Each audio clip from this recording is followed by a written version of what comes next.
Hi guys, this is the review of the film Dak Maharazu.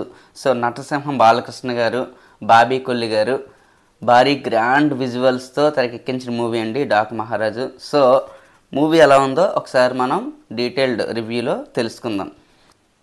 So స్టోరీలోకి వస్తే మన నానాజీ గారు అంటే బాలకృష్ణ గారండి. సో ఆయన ఏం చేస్తారంటే మదనపల్లి హిల్ స్టేషన్లో ఒక రిచ్ ఫ్యామిలీ ఉంటుందన్నమాట. ఆ రిచ్ ఫ్యామిలీలో ఒక పాపని ప్రొటెక్ట్ చేయడానికి హైర్ చేసుకుంటారండి. అలాగే ఇంకో క్యారెక్టర్ కూడా ఉంటుంది, ఆల్రెడీ మనం ట్రైలర్లో చూసాం. సో ఆయన పేరు సీతారాం అండి. వాళ్ళ వైఫ్ ప్రజ్ఞా జైస్వాల్ గారు. వీళ్ళిద్దరూ కూడా మధ్యప్రదేశ్ అలాగే రాజస్థాన్ రీజియన్లో ఇంజనీర్స్గా పనిచేస్తూ ఉంటారండి, ఇరిగేషన్ ఇంజనీర్స్గా. అయితే తర్వాత ఏమవుతుందంటే అక్కడ మొత్తం కూడా ఈ ఠాకూర్ ఫ్యామిలీ డామినేట్ చేస్తుంటారన్నమాట ఆ రీజియన్ని. సో ఆ విలేజెస్లో ఏమవుతుందంటే వాటర్ ప్రాబ్లం వస్తుంది. సో ఈ వాటర్ ప్రాబ్లం గురించి మన బాలకృష్ణ గారికి అలాగే ఠాకూర్ గారికి మధ్య చాలా పెద్ద వార్ జరుగుతుందన్నమాట. సో అక్కడ నుంచి మన బాలకృష్ణ గారు ఆ విలేజెస్ యొక్క సమస్యల్ని ఎలా పరిష్కరించారు, సో ఈ డాక్ మహారాజ్కి ఎలా చేంజ్ అయ్యారు, సో అక్కడ నుంచి మళ్ళీ మన బాలకృష్ణ గారు అలాగే ఈ ఠాకూర్ ఫ్యామిలీకి మధ్య ఫేస్ ఆఫ్ ఎలా నడిచింది అన్నదే రిమైనింగ్ స్టోరీ అండి. సో సినిమాలో ప్లస్ పాయింట్స్కి వస్తేనండి, ముందుగా మనకు ప్రీ రిలీజ్ ఈవెంట్లో అందరూ కూడా ఒక ముక్క చెప్పారండి. అంటే బాబీ కొల్లి గారు ఒక విషయం చెప్పారు. ఏంటి అంటే ఈ సినిమా నార్మల్గా ఉండదండి, జైలర్ అలాగే విక్రమ్ తరహాలో చాలా ఇంట్రెస్టింగ్గా ఉంటుందని చెప్పారు. సో అదొక పబ్లిక్ స్టంట్ అనుకున్నారు. బట్ సినిమా చూసినప్పుడు మీకు అనిపిస్తుందండి తెలుగులో విక్రమ్ జైలర్ లాంటి మూవీ అయితే వచ్చిందండి. సో స్క్రీన్ ప్లే అయితే చాలా రేసీగా ఉందన్నమాట. అంటే చాలా స్పీడ్గా ఉంది, అసలు ఫ్లో అనేది ఎక్కడ ఆగదన్నమాట. అంటే మనం సీట్ ఎడ్జ్లో కూర్చోబెట్టారు బాబీ కొల్లి గారు.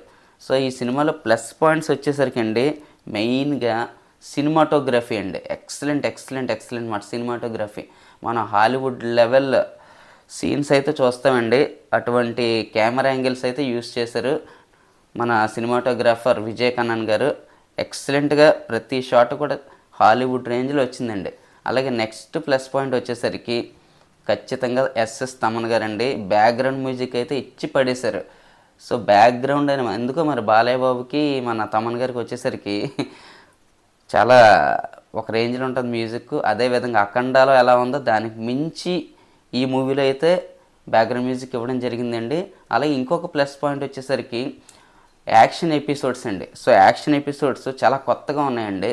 అంటే ఇదివరకు బాలయ్య బాబు ఇదివరకు చూసిన మూవీస్లో కాకుండా ఈ మూవీలో అయితే యాక్షన్ ఎపిసోడ్స్ చాలా కొత్తగా ఉన్నాయండి. అలాగే ఈ సినిమాలో ఇంకొక ప్లస్ పాయింట్ వచ్చేసరికి స్క్రీన్ ప్లే చాలా స్పీడ్గా పరిగెడుతూ ఉంటుందండి. అసలు మనకి అంటే ఎంగేజింగ్గా ప్రతి సీన్ కూడా మంచి ఎంగేజింగ్గా ఉంటుందండి. ఫస్ట్ హాఫ్ అంతా సూపర్ అండి, ఎక్సలెంట్. సెకండ్ హాఫ్ కూడా నాకైతే చాలా బాగా అనిపించింది.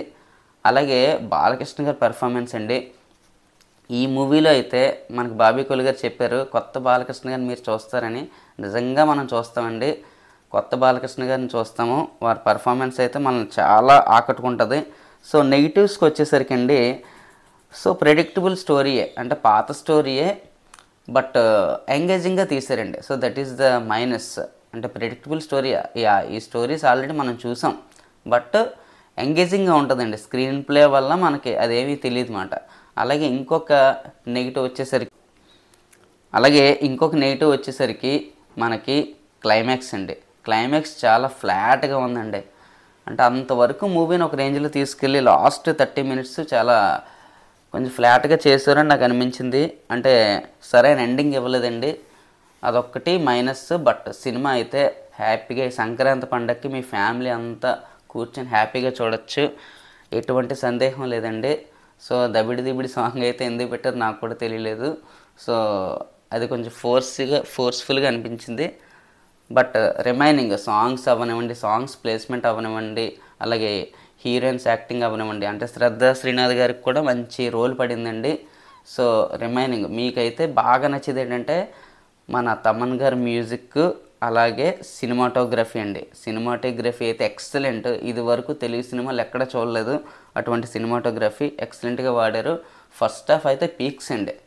సో సెకండ్ హాఫ్ కూడా బాగుంది. బట్ సెకండ్ హాఫ్ క్లైమాక్స్ ఒక 20 మినిట్స్ అంటే ఫ్లాట్గా ఉంటుంది తప్ప మిగతా మూవీ అంతా ఎక్సలెంట్ మాట. ఈ పండగకి బ్లాక్ బస్టర్ కొట్టేశారు బాలయ్య బాబు గారు. Okay, thank you for this review guys. Please subscribe my channel. Thank you.